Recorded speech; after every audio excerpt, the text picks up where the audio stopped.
St. Louisans will enjoy a walk in the park even more in the near future thanks to $25.2 million in bonds the city purchased to make park renovations possible.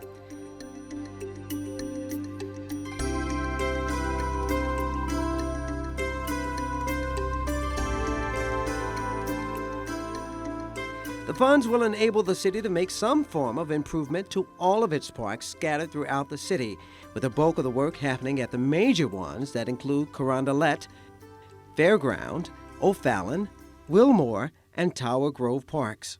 Previous money, we've had to pretty much prioritize where we wanted to make those improvements.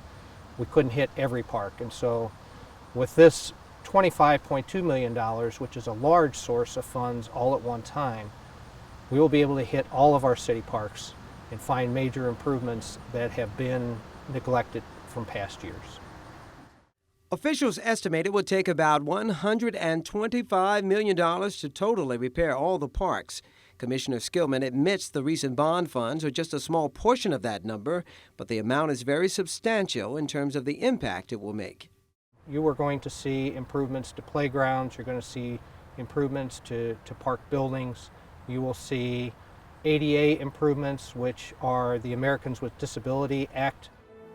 The ADA improvements are crucial federal guidelines that must be met in order to ensure facilities are accessible to all people. Specifically, bathrooms, fountains, monuments, lights, park roads, sidewalks, tennis courts, signage, roller rinks, and many other attractions will also be touched up, added, or repaired. 1955 was the last bond issue of any major magnitude of funding. And with the parks being so heavily used, it was clear when many facilities started to show its wear and tear.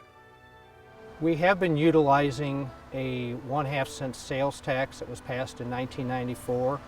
And supplement to that, we also had a sales tax we passed in 2000. And most recently, last year, we passed a 3/16 cent user tax, or a sales tax as well, to maintain parks.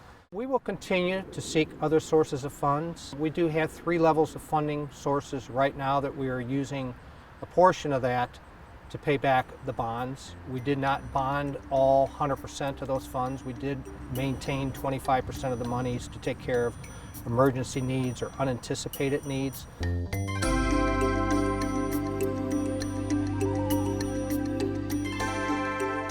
Commissioner Skillman gives thanks to the voters who he says have always been supportive of park improvements.